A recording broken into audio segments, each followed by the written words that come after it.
changé. Première, le petit garçon que j'étais dans ma chambre à Marseille n'aurait jamais pu imaginer pouvoir parler parfois presque d'égal à des gens qui ont fait des choses bien plus grandes que nous.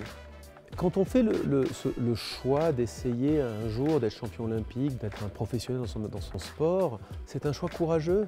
C'est au détriment d'une carrière universitaire, c'est des sacrifices qui ont commencé pour certains au plus jeune âge.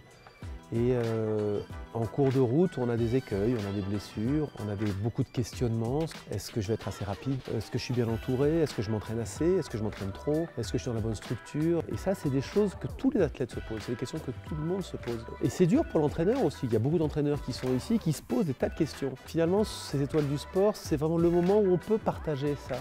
Il y a certains athlètes qui vont avoir des certitudes sur leurs capacités physiques, qui sont peut-être hors normes, mais qui vont être peut-être plus émotifs ou qui vont être peut-être moins bien encadrés. Et à l'inverse, d'autres qui vont de force tranquille, qui vont petit à petit progresser, pas après pas, sera peut-être moins évident au début.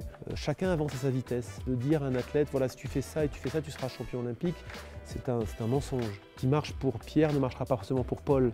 Et la difficulté chez l'athlète et chez l'entraîneur, c'est de trouver finalement le bon chemin qui va être parfois sinueux et qui va amener l'athlète à atteindre son potentiel maximal.